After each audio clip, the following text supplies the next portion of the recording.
Good morning, everybody. Welcome again to the Wilson Center. Delighted to have you here. My name is Duncan Wood. I'm the Vice President for Strategy and New Initiatives at the Wilson Center.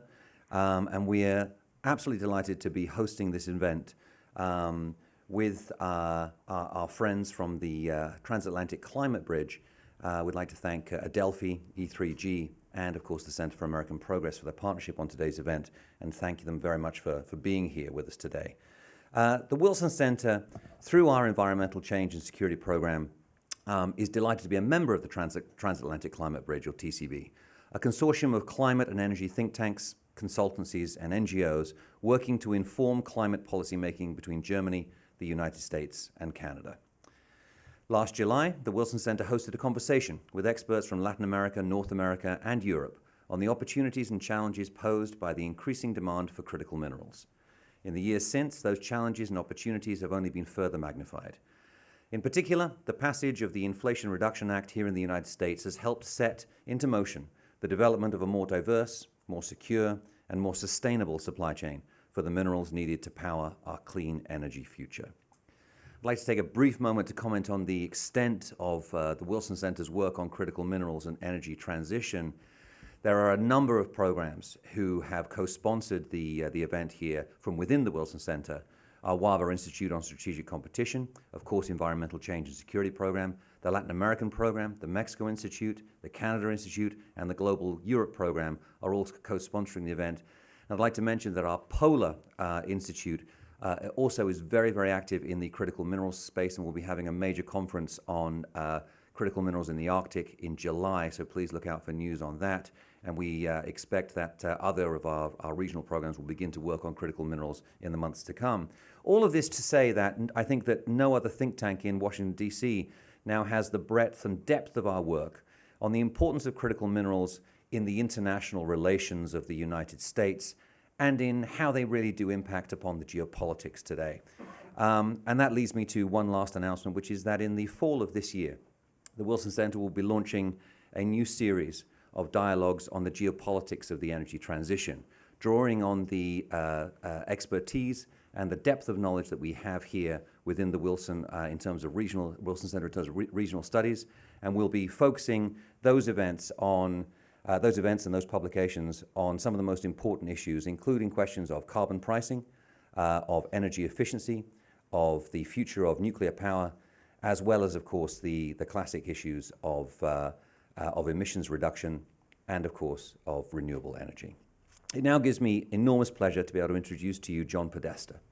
John is the Senior Advisor to the President for Clean Energy Innovation and Implementation, where he is overseeing the $370 billion climate investment authorized by the Inflation Reduction Act. He previously served as a counselor to President Barack Obama, where he was responsible for coordinating the administration's climate policy and initiatives, and he was White House Chief of Staff to President Clinton. Mr. Podesta, the podium is yours.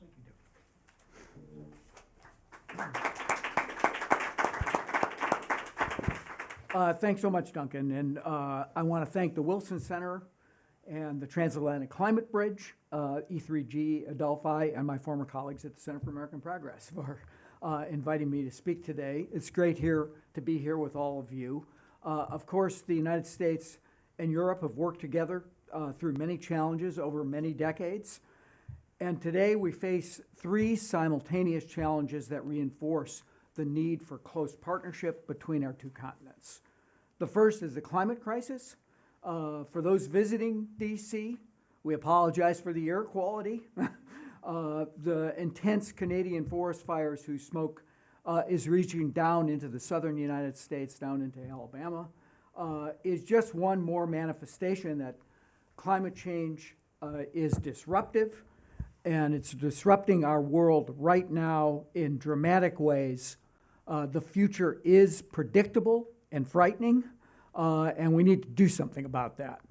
Earlier this year, the IPCC told us that we have only a narrow path remaining to limit warming to 1.5 degrees C. Even at that threshold, the lives of tens of millions of people will be upended by extreme weather and sea level rise with massive implication for our economies. The second challenge is our energy security. The United States continues to stand with Ukraine and all of Europe as Vladimir Putin continues his relentless and illegal war. The past 16 months have shown us that the longer we remain tied to fossil fuels, the longer we remain vulnerable, and the easier it is for dictators to hold us hostage. The third challenge is building our global economic prosperity. In many ways, the world is still recovering from the economic impact of COVID-19. President Biden entered office 2 years ago during a deep recession. He turned it around by charting a new American industrial strategy, one that reverses decades-long trends of underinvestment in order to create good-paying manufacturing jobs, prioritize communities who've borne the brunt of pollution, both from the industrial sector as well as the power sector, and felt the impact of economic transition and bets on big clean energy. The Inflation Reduction Act is at the center of President Biden's industrial strategy because it tackles all three of those challenges while spreading the benefits beyond our borders. This landmark law makes the biggest investments in clean energy and climate action in the U.S. history, and indeed I would posit in the world's history, and puts us within reach of our climate target of reducing U.S. emissions by 50 to 52% based on a 2005 baseline in just 7 years. It created 10 years of policy certainty on clean energy tax credit, which allows both domestic and international companies to make bigger moves, longer-term decisions, with the knowledge that those investments can pay off over a predictable period of time. The Inflation Reduction Act has spurred more than $250 billion of clean energy investment since the president took office, more than $100 billion just since the law passed last August. And rest assured that our administration will continue to protect this accomplishment. Just last week, Congress passed a bill to raise our debt ceiling that left the Inflation Reduction Act clean energy and climate provisions untouched, despite what House Republicans wanted to do in passing their earlier version of the debt ceiling bill and their efforts to repeal this landmark law. Of course, our ambition in the United States was inspired by Europe's leadership on climate through laws like and initiatives like the Green Deal. Now with the Inflation Reduction Act, we hope to inspire even more action in Europe and around the world and make it easier for other nations to achieve their climate targets. We're proud to have secured transformational legislation that will get us within striking distance of our climate pledge, which Europe, of course, has been urging us to do for many years. Little interregnum for 4 years between 2017 and early 2021. But I think most of America's society, more than half of our states and governors, cities across the globe said we are still committed to this fight. And now with a president as a leader back in charge, we're making progress. But even though the IRA has been welcomed because of its ambition and because the United States has stepped back up to its responsibility to lead on this issue, we know it's also caused some friction. We've tried to take those concerns into consideration, and we've created mechanisms for them to be heard at the highest levels of the U.S. government. One of those mechanisms is the constant dialogue between the U.S. and the European Union on critical minerals. In March, President Biden and President von der Leyen announced negotiations for an agreement that would allow critical minerals extracted and processed in the EU to count under the requirements for the Inflation Reduction Act's new clean vehicle tax credit. Building on that statement, we're pleased to see the recent announcement from EU Commission Executive Vice President Dombrovskis to pursue a negotiating mandate for a critical minerals agreement. We're also pleased to see proposed legislation in the European Commission to boost their domestic supply chains for critical minerals. We believe a critical minerals agreement with strong labor and environmental provisions will be a game changer for global energy security.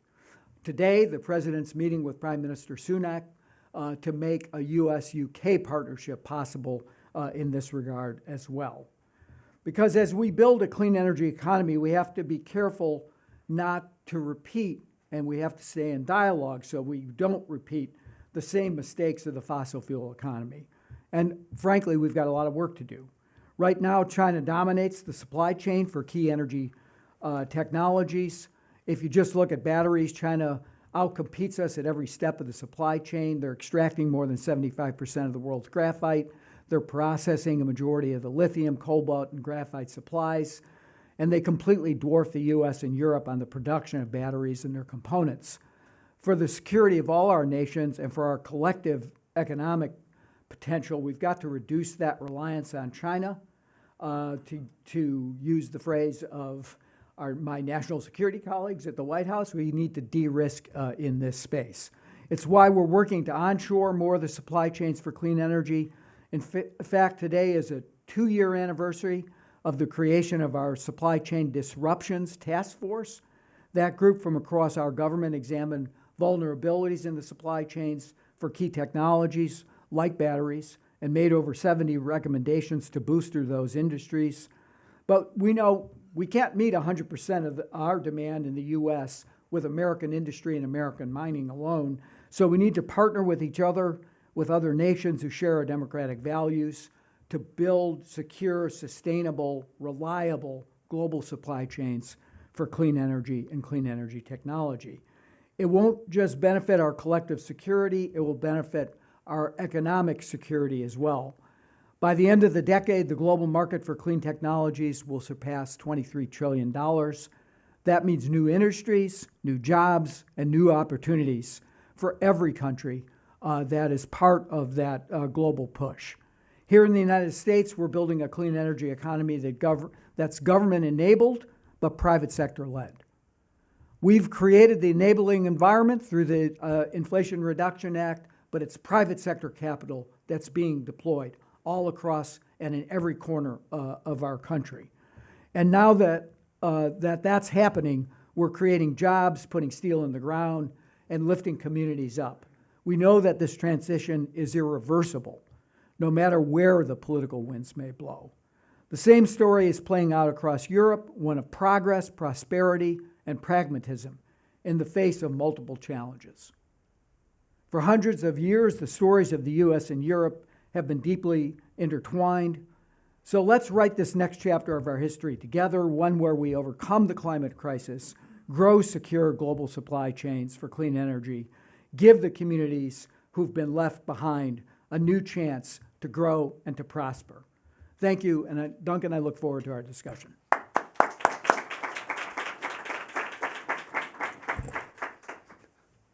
Wonderful. Thank you so much, John. I'd like to pick up from one of the points that you made. Obviously, the Inflation Reduction Act, as a Brit, it's still difficult for me to call it the IRA, growing up as I did in the 1980s, but that's another issue. The Inflation Reduction Act, you said, is a historical... We definitely try to avoid that with Yes. British colleagues. Exactly. It's a historical piece of legislation. When I talk about it with folks, I actually say that this is a seismic event. It's a seismic event in terms of the scale of the fiscal incentives that are there, the package. It's also a seismic event in terms of the shock waves that it has sent throughout the US economy, but also throughout the world. You mentioned that there have been some criticisms. And perhaps, some of those are that the United States is engaging in a new form of protectionism by providing these incentives.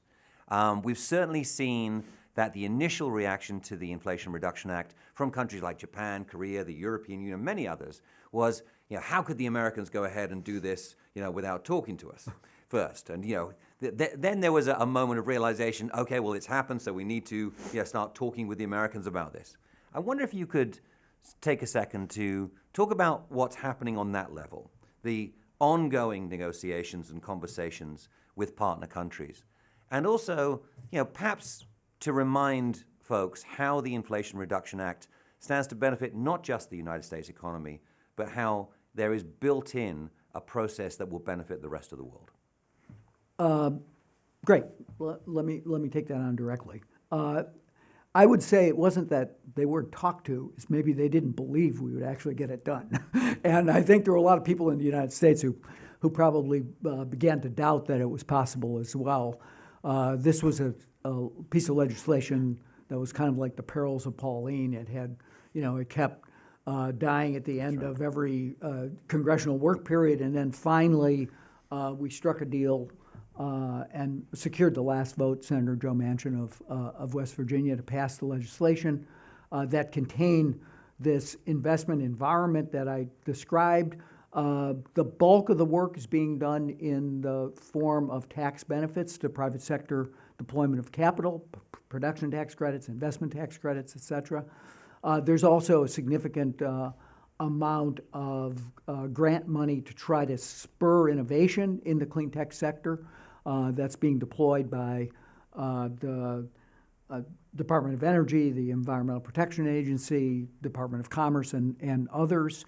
It fits with the strategy that's embedded in the Bipartisan Infrastructure Law and the CHIPS and Science Act to try to create more of a better investment environment in the United States. We're open to foreign direct investment. But obviously, I think economies in both in Asia and in Europe and really across the globe were concerned that we were paying the most significant attention to investment in the United States through provisions like a bonus credit for domestic content, et cetera, that's embedded in the law. We've been in dialogue with our key trading partners over time. The structure of the law gives benefits to countries, particularly in this critical minerals question that you focused on and that we've been focusing on, by giving benefit to minerals that are mined or processed in countries with which the United States has a free trade agreement. That obviously included Mexico and Canada through the USMCA. It included South Korea as a result of the fact that we had a free trade agreement with South Korea. With Japan, we struck an early deal building on an agricultural trade agreement that we had to make, again, minerals and components that are mined or processed in Japan eligible for that. As I noted in my speech, we're in deep conversation with the European Union. That's been ongoing really since kind of right after the bill passed. We've done that at both the European level, and we've been engaged at the national level with governments in Europe. Our strategy is to see industrialization and the electrification and the decarbonization of economies across the globe prosper. One of the effects, I think, of the bill, BCG estimated that it will reduce the cost for clean energy deployment by 25% globally, which is a global public good, quite frankly. By the United States making that investment, creating that cycle of investment, innovation, and cost reduction, it makes clean energy, it makes that green premium that Bill Gates loves to talk about go down further. And we're already seeing, we're seeing this globally, that solar is the cheapest new form of electricity production in the globe today, and that's why you've seen this huge jump in the percentage of new power production being solar, as the IEA just reported.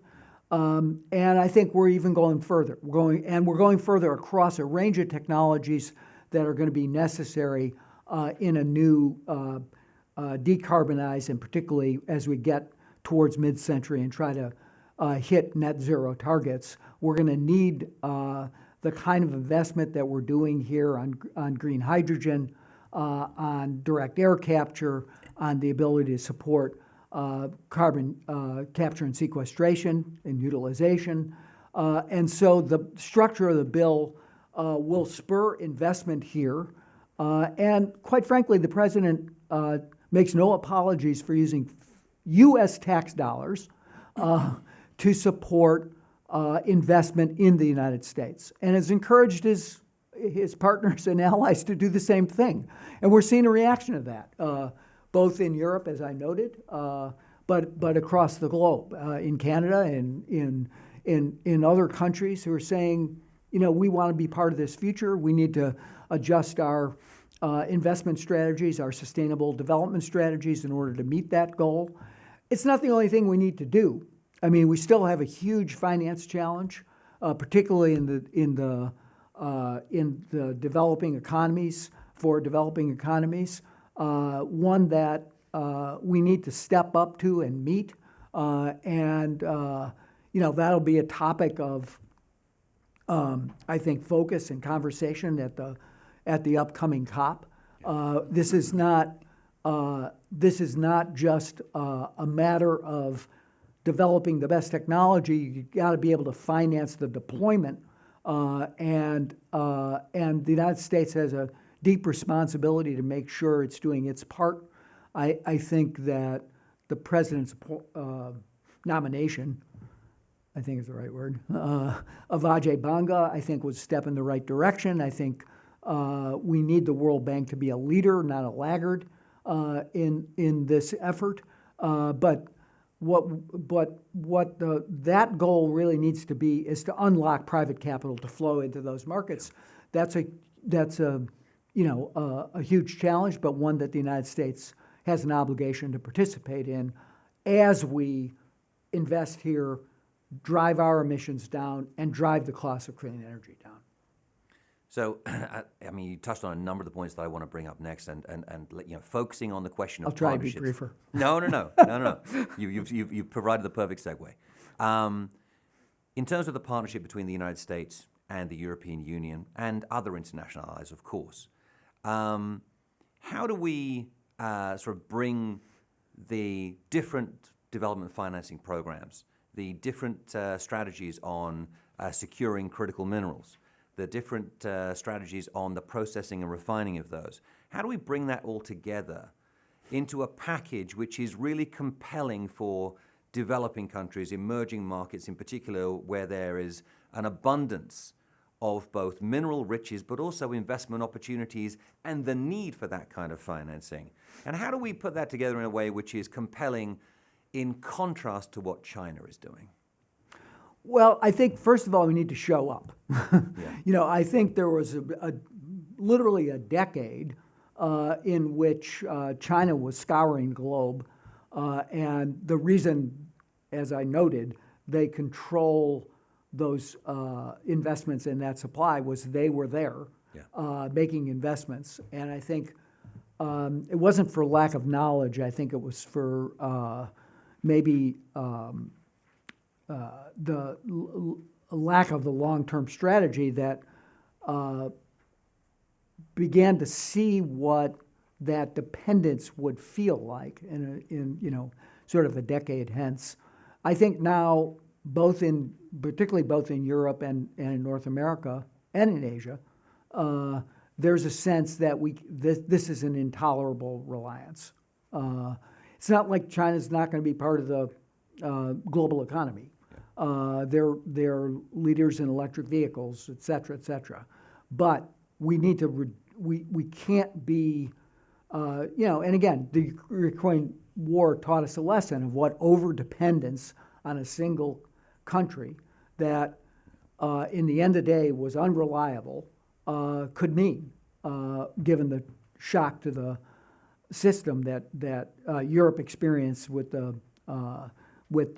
invasion of Ukraine.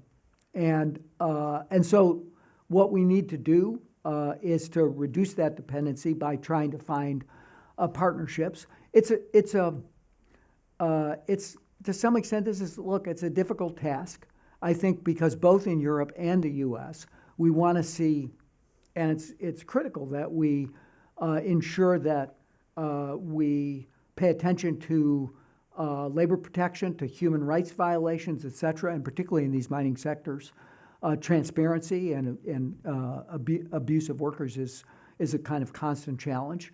But I think the market for those materials draws, I think, other countries in, and I think our development finance institutions, the DFC here, the other big development finance institutions, together with the international financial institutions, have to come to grips with the mission remains sustainable development. But creating pathways towards clean energy development that works simultaneously on the climate problem has to be part of that. And I think the collaboration, cooperation, co-financing, particularly on strategies that begin to spur more private sector flows into those economies, is going to be critical to that. I love where you started on the answer to that question, which is that we got to show up. I think that there's also been, and what I've heard from many of the folks I speak to from mineral-rich emerging markets, is they say, listen, we don't want to have a repetition of the classic extractive relationship that we've seen in the past. We want to develop relationships. We want to develop partnerships, and there needs to be some value added for us as well. That's an advantage, actually, we have on China, because I think we can actually begin to offer that. Exactly. And that brings me to one of the other points that you mentioned, which is this tie-in with social and labor rights, which of course has been one of the themes of this administration here in the United States, and one of the themes of the Inflation Reduction Act. Now, how can this model of linking climate measures with community and worker protections be featured in the climate diplomacy with mineral-producing countries? And specifically, how is that an advantage of what we may have over what China is offering? Well, look, I think with first of all, we have to get our own act together. I would say first and foremost, and I think that's Europe's been ahead of the U.S. on that. I think the U.S. has gotten into that game with the passage of the Inflation Reduction Act and its emphasis and support for making investments in disadvantaged communities, in energy communities, and the communities that have been left behind, and putting features of labor protection into the statute in the form of advancing it's in the form of support for companies' investment paying attention to labor protection. I think first and foremost, the bonus credit for paying a prevailing wage, for using certified apprentices, for building out apprenticeship and pre-apprenticeship and community benefits agreements in communities will have a profound effect on where investments are made and the quality of the jobs that are being created. So we're quite excited about that. And I think it's a strategy that's different, new, and that President Biden has really leaned heavily into. And I think it's we're seeing the signs of success, as I said, around the country. But when it comes, and I think Europe's on its own journey in terms of trying to deploy its capital in a way that provides a just transition for its workers across the union, and other countries as well. I mean, I'm sure that'll be a topic of discussion between the Prime Minister and the President today as they meet. But when it comes to trying to ensure that we're lifting up and working to secure protections for the people at the end of the chain in the developing economies of the world that have resources, I think that our proposition is that this is a stronger model of growth and sustainable development. We have to be trying to work in partnership to ensure that those, and you know, at times I think people have viewed that as a kind of protectionist measure, but I think if you flip that on its head, use the framework of the Sustainable Development Goals, bring people up, try to deploy both private sector capital, but particularly public capital, in a way that calls on both transparency and regimes to lift the standards.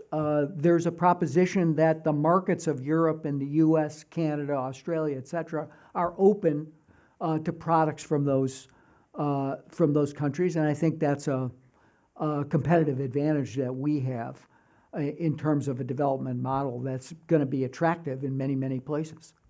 And I would posit as well that the fact is that because we're going to be working so closely with the private sector from the US, from Europe, and around the world, the private sector of these countries have much higher standards, more dedicated to ESG principles, and will leave a more positive legacy behind than their Chinese counterparts. And that's one of the things I think is fundamentally important, but one of the messages we need to get out there, which is that, you know, American companies and European companies have their own internal norms and standards to do with transparency and accountability, which Chinese firms simply don't. And that's one of the things that we can certainly bring to the table. John, thank you so much for speaking with us today. I know you have to run off to another meeting, Great. but it's been great to have you here. John is going to exit through the back door here. Give please a round of applause. Good to see you.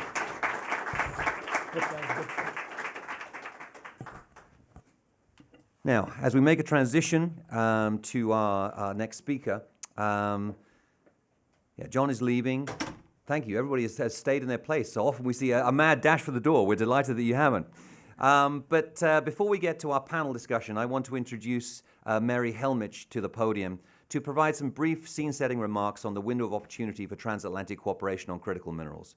Mary is an international climate policy consultant at Adelphi, a Berlin-based climate think tank where she co-leads the program office of the Transatlantic Climate Bridge, an initiative supported by the German Federal Ministry for Economic Affairs and Climate Action to build climate policy cooperation between Germany, Canada, and the United States. Mary.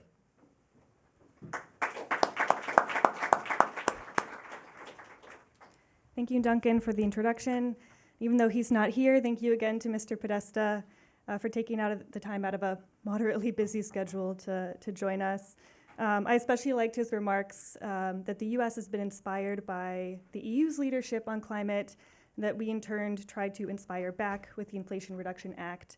And I think that spirit of cooperation can really buttress the conversation we're going to have today.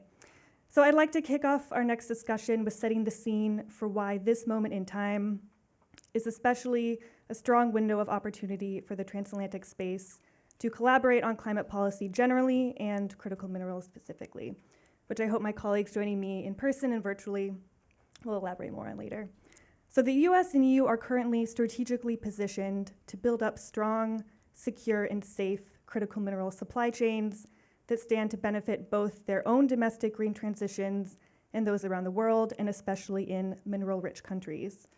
There are many challenges to building these supply chains and making them fit for purpose, as we've already discussed. But these challenges, we believe at Adelphi, can be addressed with transatlantic cooperation.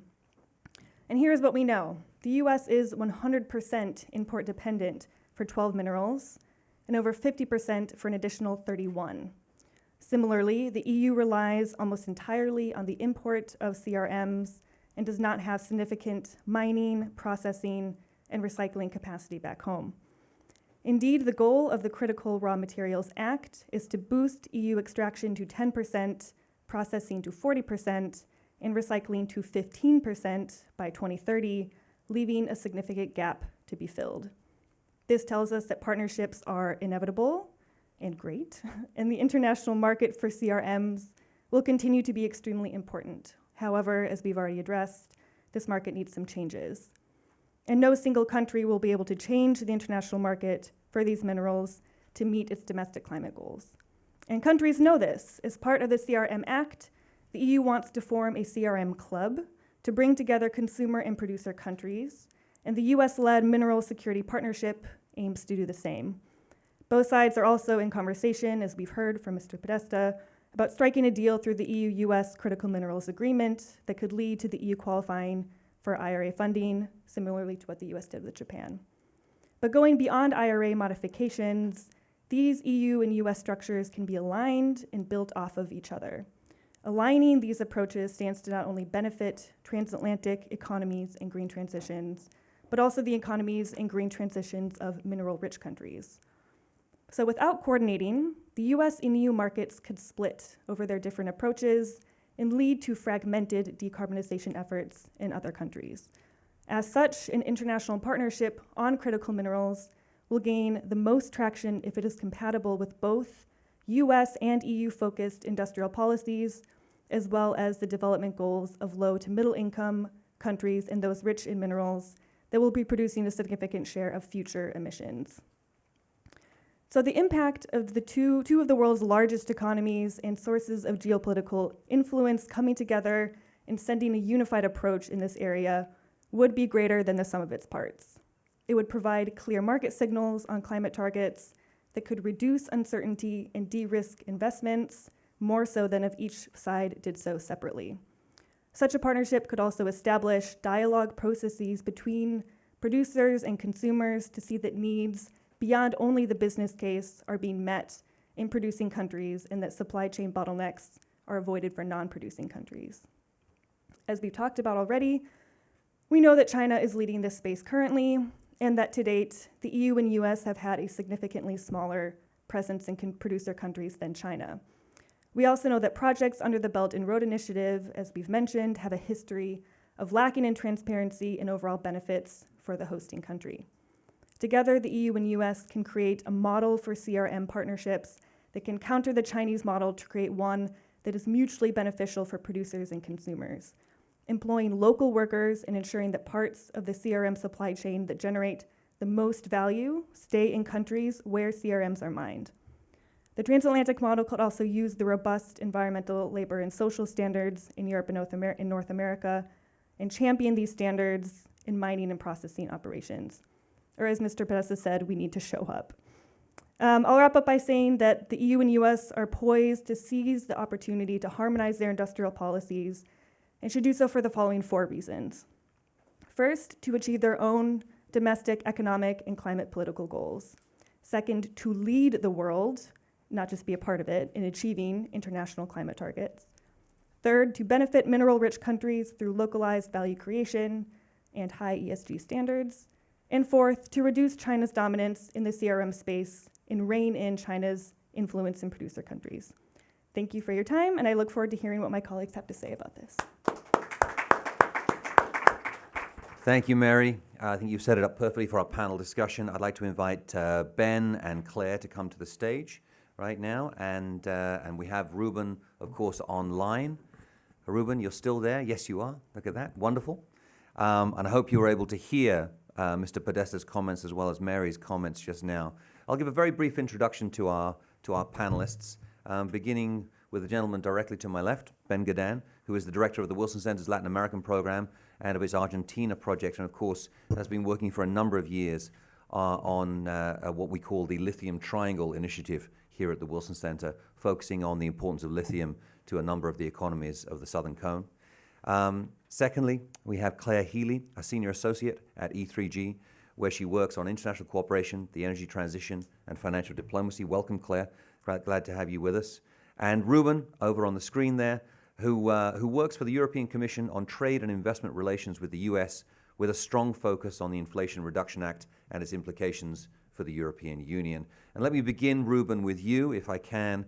I'd like to hear your reactions to the comments made by John Podesta. In particular, how do they align or diverge from the EU's perspective on securing the critical mineral supply for Europe through transatlantic cooperation? And if I can add something in there as well, what was the initial reaction within Europe to what happened with the Inflation Reduction Act? Because we all hear different versions of this.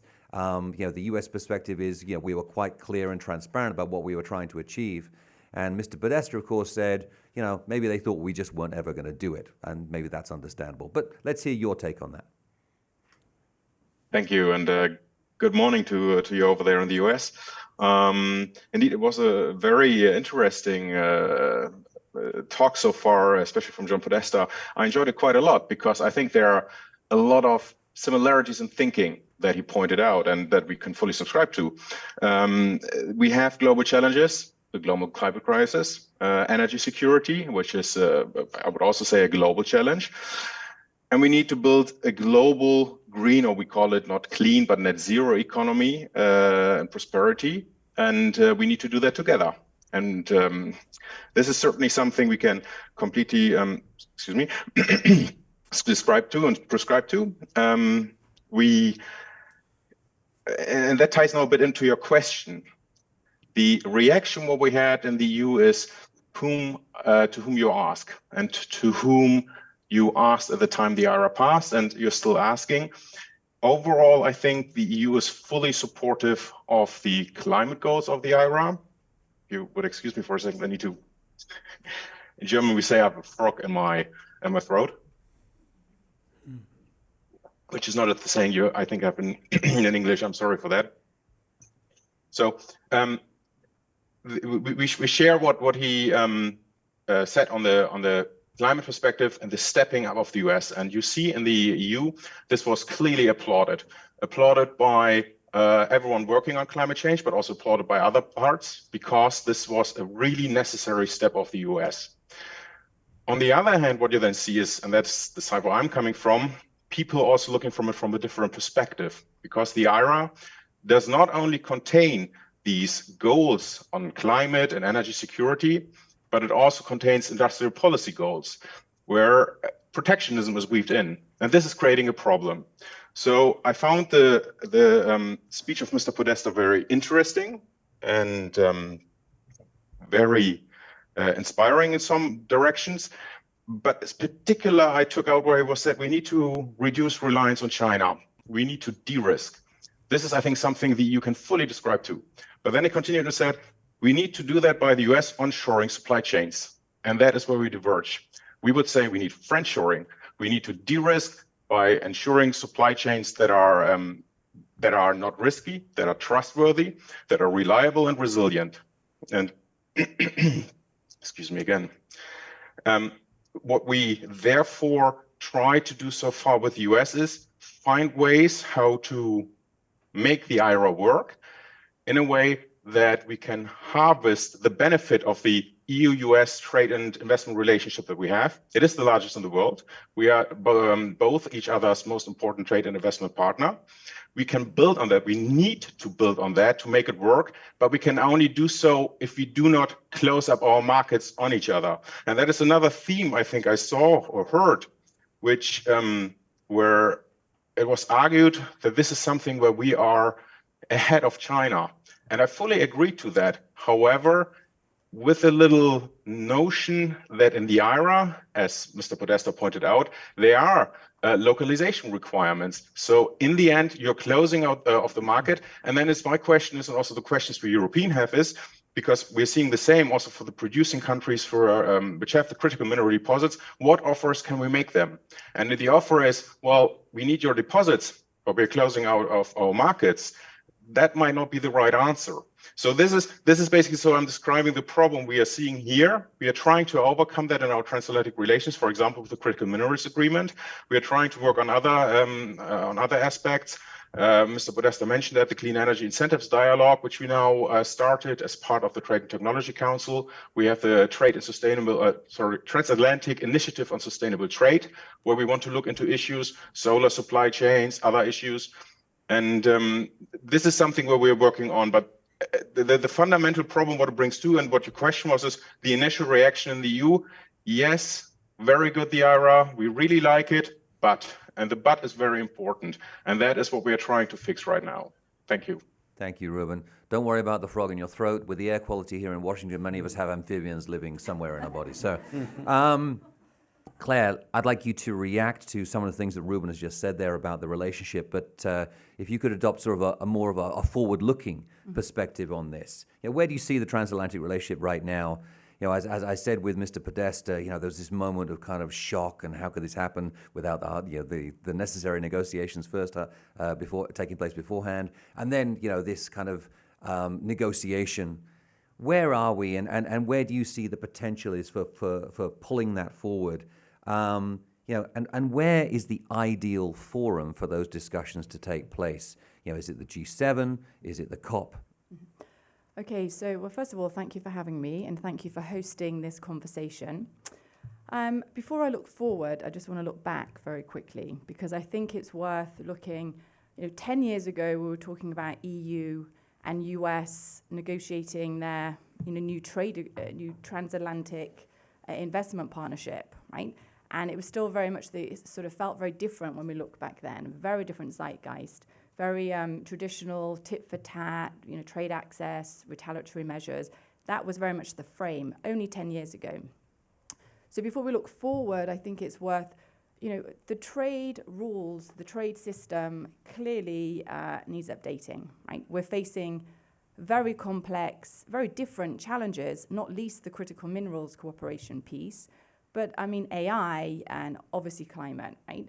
And so the forum that we have, the rules that we have just are outdated, right? So I think that goes without saying. So I think this current, let's say, spat, trade spats between Europe and the US, not new, right? Remember the chickens, the steel, the beef, we could go on, right? So it's not new. And so I think the current focus on I like you can't call it the IRA, the Inflation Reduction Act, or CBAM, the Carbon Border Adjustment Mechanisms, is just the latest manifestation, right? So I'm pretty sure, I think the transatlantic relationship, I think it is strong. I think it has to be strong, especially in this current context. So I'm pretty confident they'll figure out a workaround, right? But that's only a small part of the problem. Others will dive into sort of the critical minerals piece. I think, there are at least three pieces of the cooperation puzzle on this piece of it, right? Yes, we have to cooperate to figure out a new model for the extractive industries, right? As you said, we can't do it like we did in the past. It's not fair. It's not sustainable. So I think the countries that are mineral rich, we've got to work with them to find a different way of doing this that gives them a slice of the pie going forward, right? We've got to do it in a cleaner way, in a fairer way. So there's that piece. We've also got to cooperate, not just, again, on the short, US and Europe, not just on the short-term spat, like figuring out how we're going to marry the IRA with CBAM, right? We've got to find a way of figuring out, like, what are the rules going to be, right? We need, when you look at a climate lens, we're in the implementation phase, right?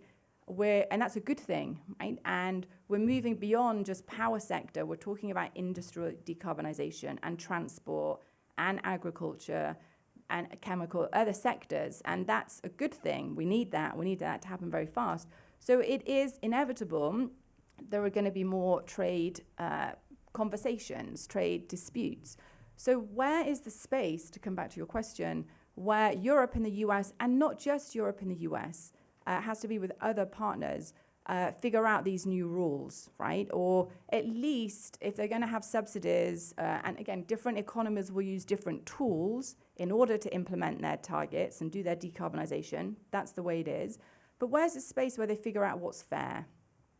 Number one, we need a transparency mechanism. Clearly, we need to be very transparent and model a different way of doing things. So if we're going to subsidize our economies and we're going to have preferential treatments and local content requirements, or you name it, whatever tool we're going to use, we're very transparent about it. And number two, where do we sort of figure out, okay, is there a certain threshold beyond which we're fair? Is there a certain time period? We've been calling it like a green peace clause as a shorthand to figure out if economies say, you know what, we've made these commitments, we have to transition and transform our economies, all of us. We may use different tools, but here's a space we're going to come together and figure out it's still fair, right? These things we throw out, like race to the top, a level playing field, sound bites, but they matter and they mean something. And so when you talk about is Europe and US, are they poised, to strengthen this relationship? I think yes, but really to get down to practical matters for a moment, because we're very good at talking at this rhetorical level and with intent, but it's one thing to be poised, but what we need are sort of people, right, behind the effort. I think we need to clone Mr. Podesta. Like, he is driving an interagency process across USG and making it a political priority on the implementation of the IRA and CHIPS and science. We need someone like that to do the same on the international level, as well as other people. You can't set up things like the TTC and not have a secretariat behind it, right? There's action of forcing events and big moments where the politicians get together. But in the meantime, there's a lot of hard work to do to figure this out, and that takes people. And as you say, places. And I like that the Europe-US created the TTC as a new place. You've all got high hopes. We know they're working hard, and hopefully they'll deliver the goods. I mean, the meeting in Sweden felt, I think, very different than the ones we've seen before, and we'll see how it is in October.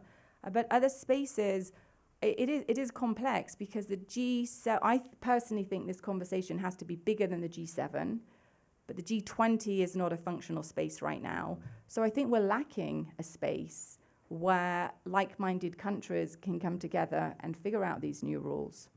I'll stop there. Thank you, Claire. I think you're absolutely right. The multilateral forum that we have available to us may not be adequate, either too limited or too broad to make them unworkable at this point in time. Ben, coming to you, I'd love to hear your thoughts on a number of these issues. Number one, how could the EU and the United States, working together in a partnership on critical minerals, how do you see that they could actually engage in real value creation across the entire supply chain, especially looking at Latin American countries? And I'd like to tie into that a lot of the things that we've already been talking about in terms of the norms, the standards, the values that are inherent in that. And perhaps you could give us some insights into what Latin American policymakers, and I know that's a very broad category, but what you've heard from Latin American policymakers in terms of what they're looking for in a partnership with the United States and Europe. Absolutely. Maybe it's worth starting by addressing why we're talking about Latin America in the first place in this conversation, and that's because it has an abundance of these critical minerals.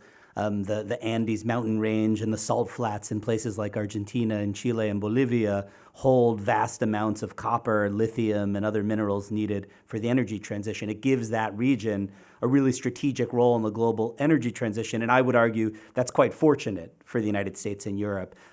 In the notion of friendshoring and looking for places that we can incorporate into global supply chains that share U.S. and European values in terms of labor rights, environmental protection, and democratic norms. I think arguably it's much easier to honor those values in doing business in a place like Latin America than other parts of the world where we might find some of these same resources. And so in that way, both the governments and the companies themselves that have internal stakeholders that are demanding high standards in all of these so-called ESG categories, I think we'll find an easier time meeting those requirements by doing business in Latin America, both in the critical minerals mining, processing, and also across the value chain of producing clean energy technologies. Just to be more specific, more than half of the world's lithium is found in just those three countries I mentioned in South America: Argentina, Chile, and Bolivia.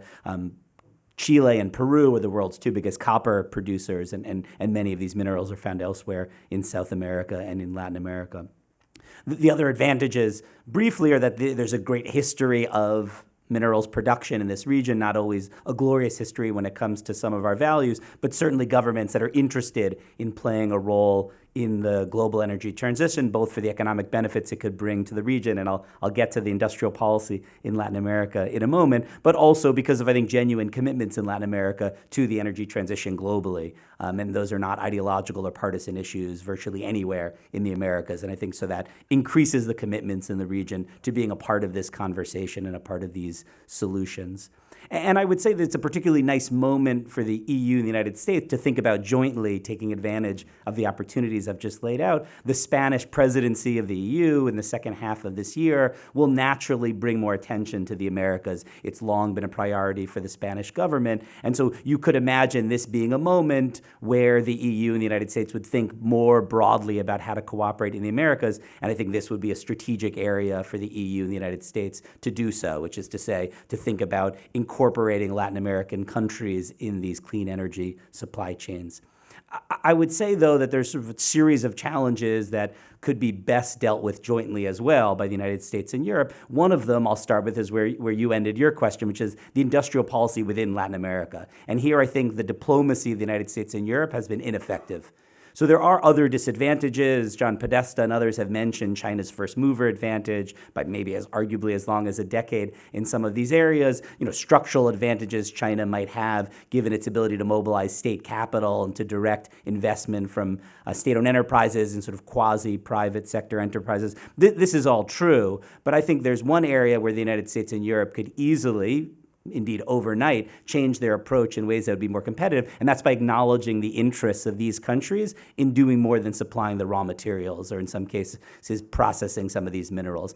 There's a clear interest across the partisan and ideological spectrum in the Americas not to be purely dependent upon commodities exports and natural resources, and that includes critical minerals. And I think the United States and Europe have not done a particularly good job in showing sensitivity to that. By contrast, China will come into these countries, and whether or not it sees a short-term profit in these investments, acknowledge the interest in having battery production occur in places like South America, in producing electric vehicles in places like Bolivia. There are strong economic arguments against doing so in the short term. I think that's certain, and there are great economic risks in pursuing some of these investments, both because of political and economic uncertainties, and because, frankly, there may not be the markets or other ingredients for these technologies in the region. That said, by ignoring these clear industrial policies of these partner countries, the U.S. and the EU disadvantage their companies and their governments from being part of these conversations. So I think we at minimum need to take much more seriously the industrial policy objectives of countries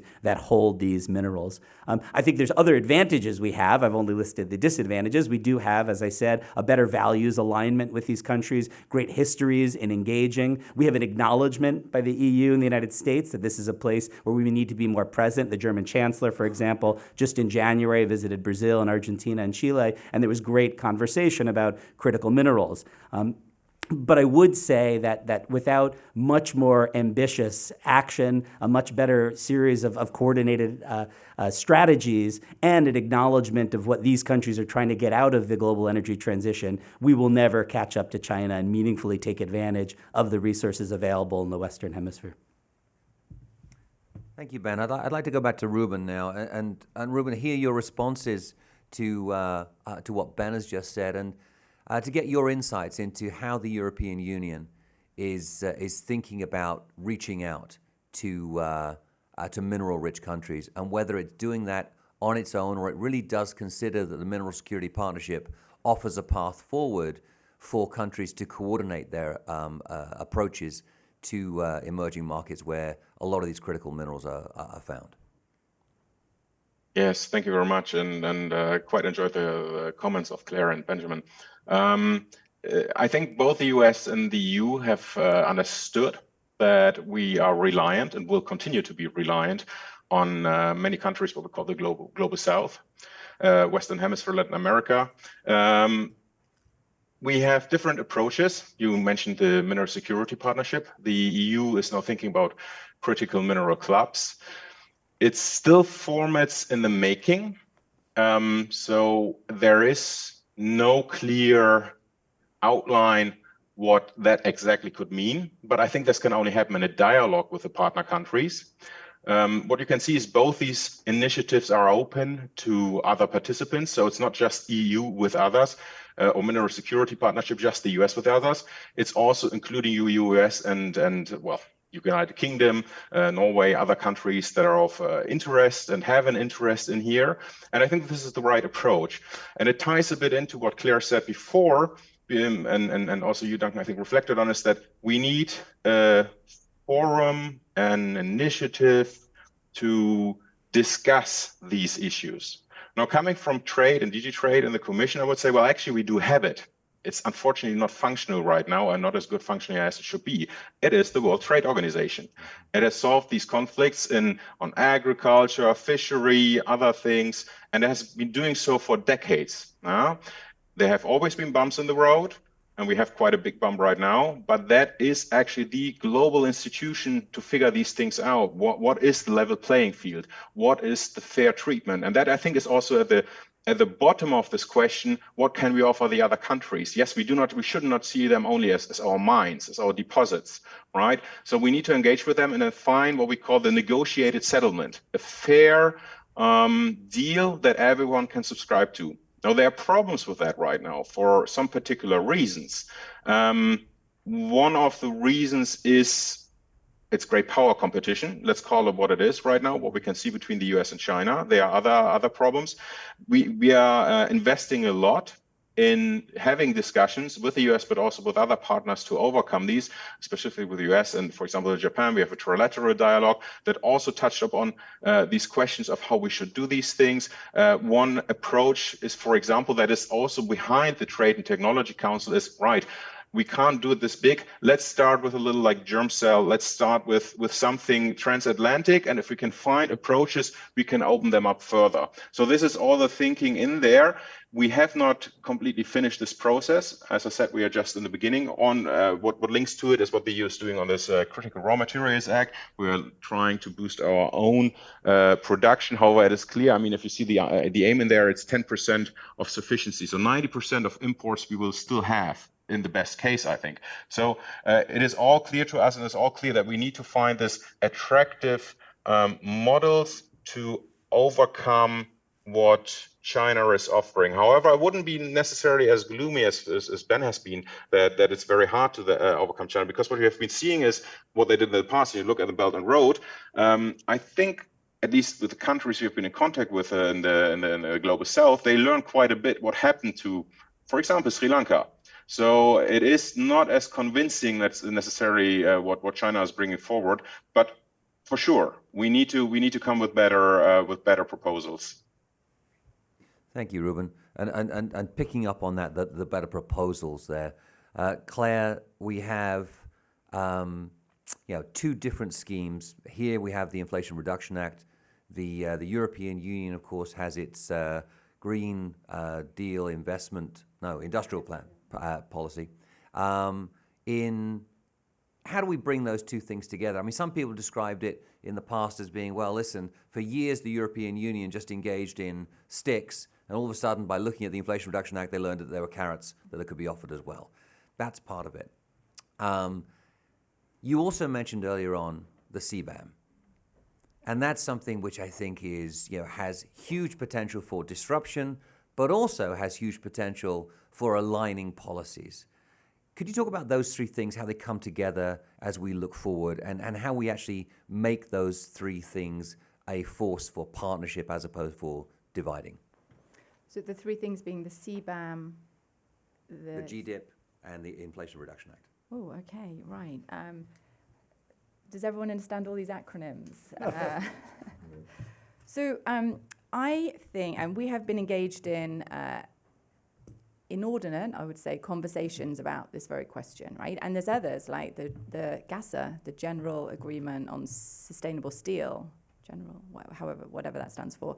There are multiple other efforts and initiatives right now between just Europe and the US, right? So this is, I think, the challenge, right? And all the dialogues that we've been hosting here and elsewhere, the first 20 minutes or so is taking up just trying to figure out the landscape, right? There's that process, TTC, and there's the GASA, and then there's the club. And right, so we tried to do an infographic, which we should share, just laying out the landscape, right, of where these conversations are taking place in parallel, right? Because it is very confusing. So I'll zoom out just for a minute, and I'd like to make 3 points, I think. And one is on the speed, right? One is on the scale and scope of these conversations. And the third point is something about, think of it as strategy, geostrategic reasons and implications here. So one is on the speed, and I think it's important why we have to do this fast, right? We've got we're scrambling to catch up with ourselves for numerous reasons, not least because climate change is happening faster than any of the models predicted.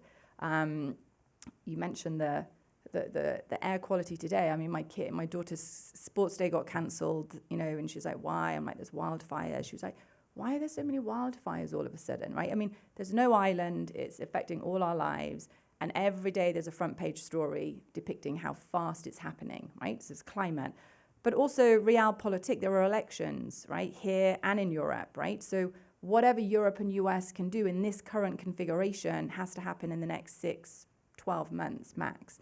So there's an urgency to this. And while we have lots of frameworks, GDIP, CBAM, you name it, G7, Clean Energy Economy Action Plan, there's lots of frameworks with priorities and principles. There's a ton of work to put meat on the bone here, right? That's what's happening now. To figure out, right, so there's that. The scope of it is, and I think your point you mentioned earlier, Duncan, right, went to John Podesta, how do we bring all these strategies together, right? There's one thing about friction, right, between the different approaches, and there's another that you mentioned about the fragmentation, right? And now these things in and of themselves, can normally take a decade or two to figure out, right? We get there in the end when we don't have the time, right?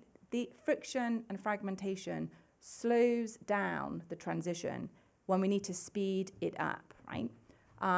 Fragmentation and division, if we deepen divisions and distrust, not least between Europe and the US, let alone our other alliances, weaken those alliances at a time when we need to stand strong, right? So the scope of the challenge, and we can't, let me say we can't, it is the nature of the beast with any government, but it feels very messy. And you asked Mr. Podesta, how do we bring these strategies together into you said compelling offer in contrast to China? I would also add a coherent offer, right? Because these countries, and when I say these countries, not just Europe and the US, but our partners, not just in the G7, but India, Indonesia, they too want a slice of the pie, right? If we're building the modern net zero economy for the future, they need to see themselves in it, right? They need to bring their left behind communities with them, just as we do, right? They also have politics, right? Just as we do. So we need to figure out a way to make this conversation a bit more coherent, right? And I think that is the next big priority, right? That's why I'm not sort of joking when we need a cloned Mr. Podesta to figure this out, because at the minute there's a minerals conversation here, there's an energy transition conversation here, there's a whole apparatus and ecosystem about the finance, right? We can go into detail on that if we want. Then there's innovation and technology and, you name it. So if even just across the US government, we need a Mr. Podesta leading this effort. We need an interagency process saying, okay, this is a priority, making some sort of sense of the multitude of initiatives and frameworks we've got, right? So there's the scope challenge, and I don't think I need to elaborate on the geostrategic, right? I mean, the world we're in right now, and I don't think, we can put our energies into saying, here's what China did, and they did this, and Belt and Road, and Sri Lanka, and that's important, and we need to get transparency around that. But we need to put our energies, I think, in some real political oomph, right, into figuring out a better alternative offer. And it has to be, I think, more compelling, but it has to be more coherent, right? Pulling the strands together and then more comprehensive and then working very quickly, very fast with our partners to figure out, call this number, we're going to help you as well. And I know that's politically very difficult, but while we can't we've got to bring our left behind communities with us here and in Europe, right? We've also got to make sure countries are not left behind in the process too, because if we think and believe and want a rules-based order, and that we know those rules need updating, we've got to bring those countries and allies and partners in with us. So I just sometimes get confused, I think, with all these different pieces, and I'm yearning for some sort of space that makes sense of it for me, so I can only imagine some other countries. So I don't think that answers your question. I think that says I'm confused too, and yes, we need to figure it out. So sorry. Didn't answer the question, but I like the answer. Okay, there you go. And let's face it, politics and life are extremely messy. I'm going to abuse my position as moderator of this conversation before I turn to the audience in a second for questions. But I want to ask Ben una pregunta muy puntual, a very specific question for you, Ben, which is on Argentina, a country in which you have enormous expertise. How do you see the talks going between Argentina and the United States over granting Argentina basically FTA status when it comes to critical minerals?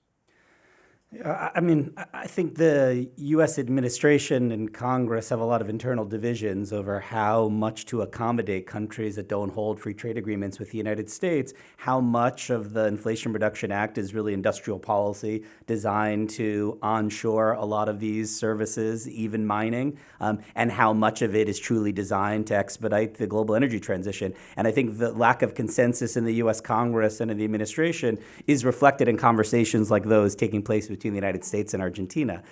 Certainly the Japan example that John Podesta mentioned exists and could be replicated for Argentina, which has great interest in closening its ties to the United States and making sure that its rapidly expanding lithium industry can benefit Argentina, but also the U.S. and European energy transitions. But certainly there's a lot of objections to that, and I think the path of those conversations are really uncertain, even more uncertain than the conversations with the European Union over whether there's some sort of free trade status that could be applied to critical minerals. And I think that's disappointing because fundamentally, at some point, it's my strong view that the United States will have to acknowledge it simply will not produce enough of these minerals in the United States to support the pace of energy transition that this administration is committed to. And what's unfortunate is that when that realization occurs, we will have wasted yet another 6 months, a year, or even more. And so I do think that's a real weakness in the Inflation Reduction Act. Argentina is not the only example, but I think a really compelling example of where the Inflation Reduction Act's strong preference for onshoring, or at least supply chain relationships with countries that have free trade agreements, disadvantages the United States and the global energy transition.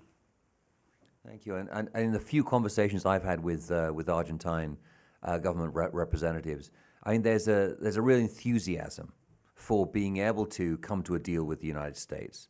And I think you hear that from a lot of mineral-rich countries. And part of it is that right now they have one option in terms of selling. That's to China, because that's where all the processing and refining takes place. They'd love to have an alternative because, you don't just want to have one country buying from you. You'd like to be able to play them off against each other. And then it does come down to the value proposition.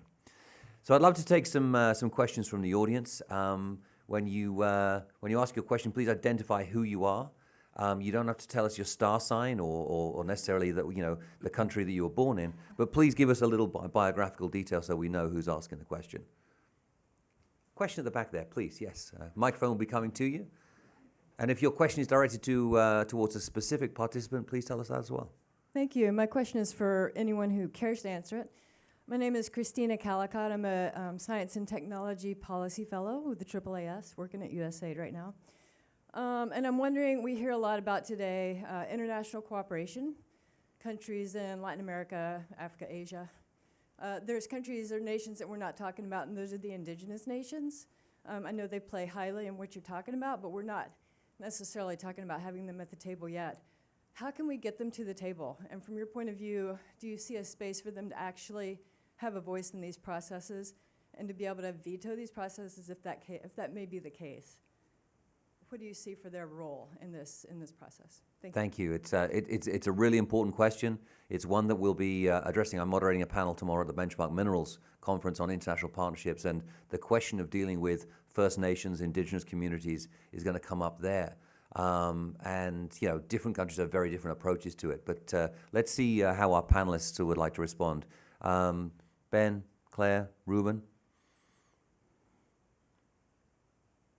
Ruben? No? Okay, Ben, why don't you jump in? No, I mean, I think when we talk about the social considerations in mining, in many of the regions you've mentioned, the role of indigenous communities is absolutely essential. It's essential for two major reasons. One, I think there's the values issue, that these communities are the most directly affected by mining. There's historically a poor performance in engaging these communities and making sure that their interests are represented by decision makers. But also I think there's a practical question, right? That I think there can be great disruptions we've seen when these communities are not engaged engaged in these conversations. And so a lot of the mining, for example, for copper in Peru lately has been disrupted because of poor consultations and a very inadequate job in addressing the legitimate environmental and social concerns of indigenous communities. So I would say both for the very practical reason that if you don't do so, you're not likely to succeed. You won't obtain the so-called social license to be able to operate a mine in a region, even if the local and national government are in favor of it and there's international investment. And then also, again, the values issue,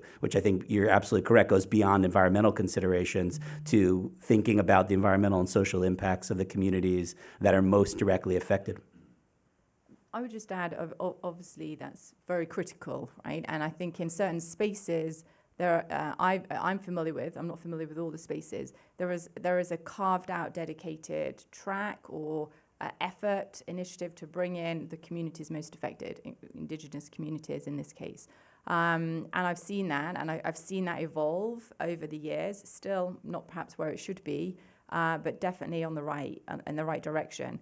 Again, when I am in those rooms, sometimes you sort of feel, is this real or is it fake, right? And so I think it's both carving out spaces, making it a priority, but also making it material and making it real and matter, right? So I think there's an effort, but I'm also struck by the question of, and again, this is hard, no one's figured this out, so just putting another challenge in the room. Yes, we have to do this differently, right?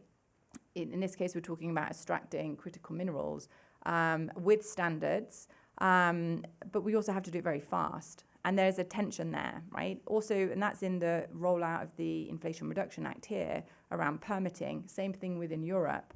Same thing when you talk about at the World Bank, the safeguards.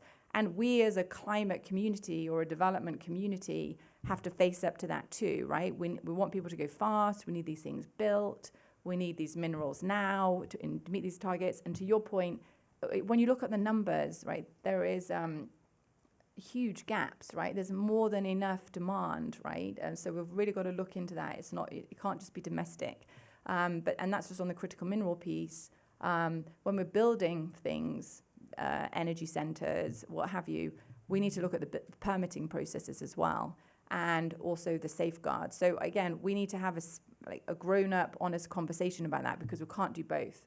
We can't meet these targets in the time that we have, and yet, figure out how to sort of we do have to consult, we do have to have the safeguards, but we have to do it in a far more efficient, effective way, I think. Yeah, I mean, one of the things that we hear regularly from our partners in the mining industry is that they're desperate for a conversation with civil society groups, with indigenous groups. But once again, it comes down to something you said earlier on, Claire, which is we need the forum. We need the right place for that to happen. And right now, it's very difficult to get into that conversation. And so we've been exploring here at the Wilson Center, what is it that we can contribute to that? How do we provide perhaps a neutral space where we can bring together stakeholders who can have an honest, completely off-the-record conversation, so at the very least they can understand each other better. And the work of our Canada Institute in particular on First Nations and the extractive industries, I think is very, very important. Now, Canada is a unique example, as every country is. But I think there are a lot of positive and negative lessons from the way that relations with indigenous communities have been handled there over the years.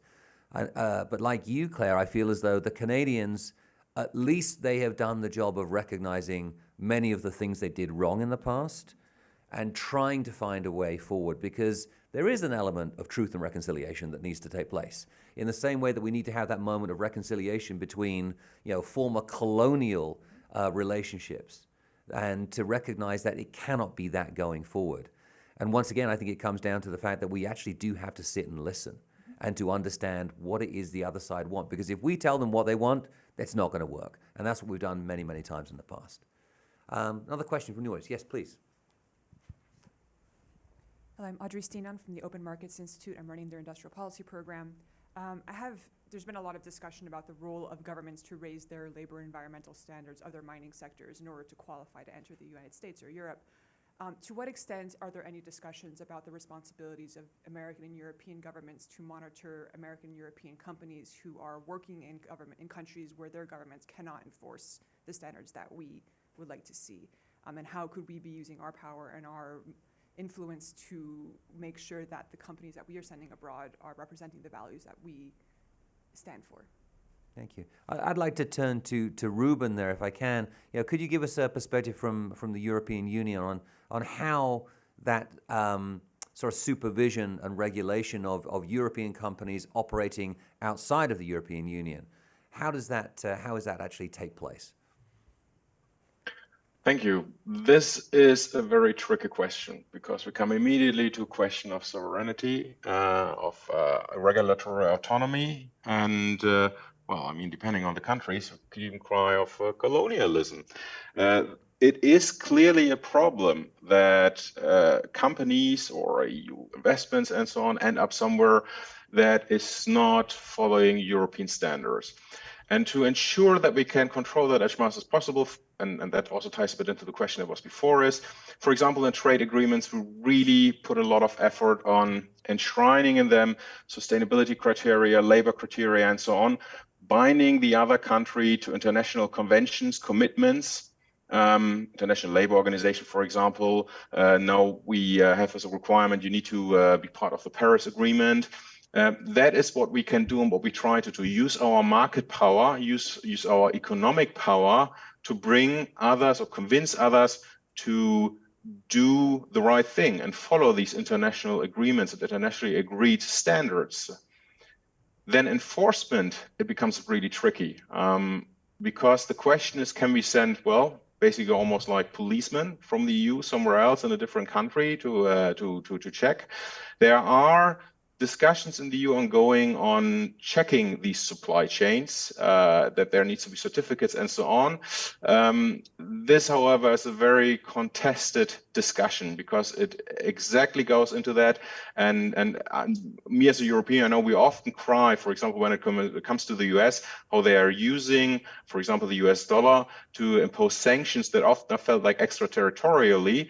At the same time, other countries would come to us and push us and say, well, what you're doing here is extraterritorial. You can't do that.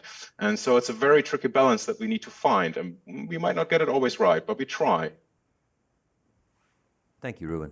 Another question from the audience? Yes, please. Hi, Travis Brubaker at Clearview Energy Partners. Sorry, if you just hang on 1 second so we have the microphone, because otherwise Ruben won't be able to hear you. Thank you. Perfect. Hello? Cool. Hi. Travis Brubaker, Clearview Energy Partners, focusing on geopolitics of the energy transition. I think in this conversation we've been talking a lot about the US and the EU as a whole. Something that might be important is that the EU is a collection of 27 countries, 28 in the past. And I guess this question is directed to you, Ruben. How do you get those countries to work together? Because we're increasingly seeing in the nuclear space, in the subsidies space, Germany just launched their multi-billion-dollar sustainable fund. How do you get the countries to actually work together? Thanks. Over to you, Ruben. Thank you. You're, in my opinion, asking for the magic of the European Union. How can it be that we exist and work? It is because the European Union has been structured into a formidable negotiation machine. Every problem is taken first by looking, the Commission looks at things, when it comes up with a new legislative proposal, goes to our member states, the Council, to the Parliament, and is negotiated down into smaller sections that can find agreement. And in the end, we come to compromise. Not always. Sometimes things need to be pushed down a bit further down the road. Sometimes we can find these compromises. But the success of the European Union is that this is this incredible negotiation machine, which can find agreement between our member states and advances to the interest of all. And that is acknowledged, and that is why all these member states want to be members. And maybe the one that left is dearly missing that. I do not know. But you're absolutely right on certain aspects. There's a deviation. We have that on asylum, migration. We have that on nuclear issues. Some things like trade are exclusive competence. That means it's really centralized. Others is very spread out. This is how the EU is devolving and coming together, and we are slowly doing so. And it is really magic, in my opinion. Please, Glenn. Far be it from me as a part Brit, to comment on the magic of the European Union. But yes, I do think people are missing it very much. I do think it's worth just grounding this discussion also not just in values, though values are very important, but also interests, right? Whether it's the 27 countries of the European Union or the 193 parties to the UN Convention on Climate Change, and everything in between, it's interest-based discussion, right? And that's why I think, again, this is in tension with the need for speed here. Like countries need to look at, we need data, right? We talk about CBAM or GDIP or IRA. We need the underlying data from all of these initiatives. Like, what actually impact is it going to have on my economy, on this sector, on that sector, on the jobs, on my people? And so these things are launched. There's headlines before we can even scramble to get the numbers, right? And the real on the ground. And that's true of the 27 countries of the European Union when they're negotiating GDIP, also very quickly in response to IRA. And we have a year to sort of like put meat on the bone and get it agreed. And not just this, many other packages.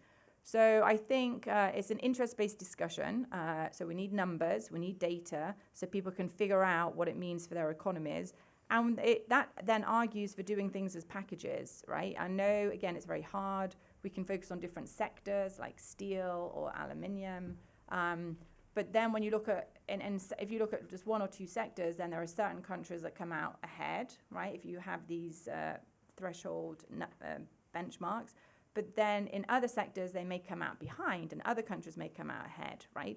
So that's why we've got to, again, look across different sectors. But when you start adding that, you're layering on complexity, right? Highlighting the gaps that we have. We have huge data gaps, right? And models and the methodologies that we need. And again, what I'm hesitant to say, then those conversations lead back to that institution that we're not allowed to talk about because, it's just sort of, I'm talking about the WTO. That was that space where they did produce the numbers and have those things. But it feels like all these conversations that I've been party to, they don't even talk about the WTO. It's sort of moving on.